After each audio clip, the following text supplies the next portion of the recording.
Good morning, folks. We've got deadly weather events and top choice science news this morning. We're looking at the sun and we see no sunspots, but there's still space weather of note. Let's go to spaceweathernews.com and find the trailing portions of the southern coronal hole are turning through at high latitude. The leading edge of them was closer to the equator, however, and its solar wind is affecting Earth mildly this morning.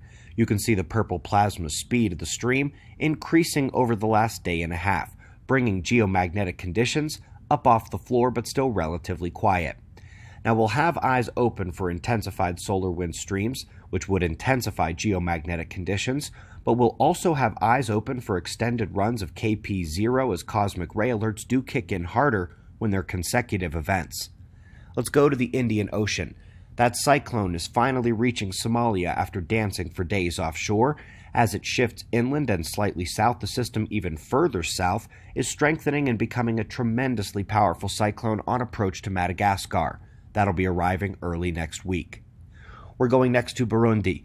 Landslides have killed dozens, taking out roadways and the edges of villages, with some cases seeing entire families buried under the mud.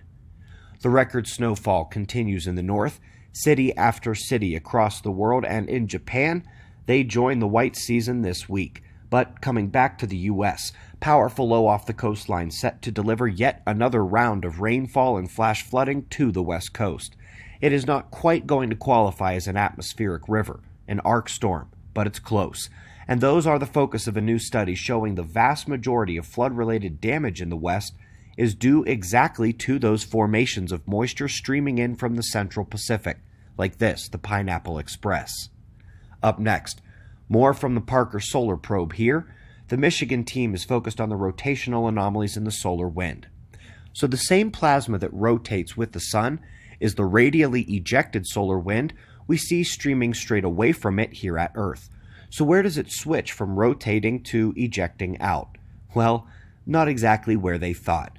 There was 20 times the rotational flows expected at its close approach distance, adding to the specter of a secret sitting within our star.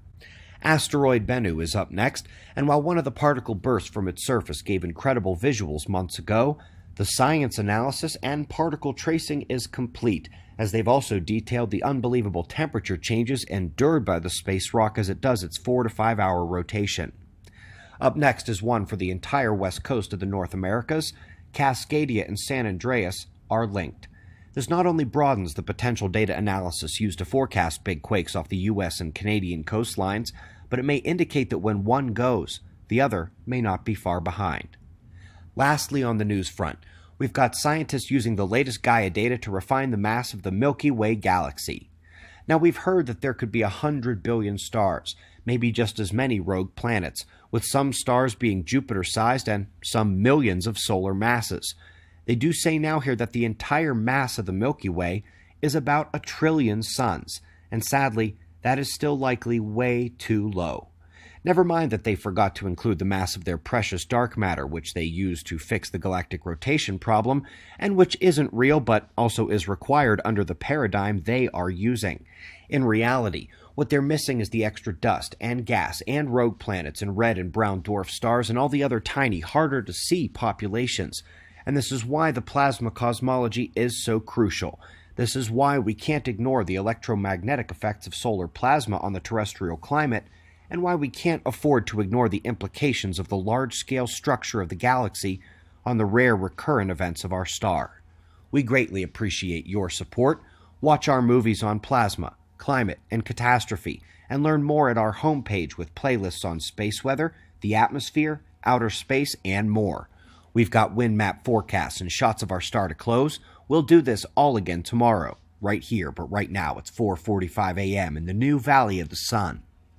Eyes open, no fear. Be safe, everyone.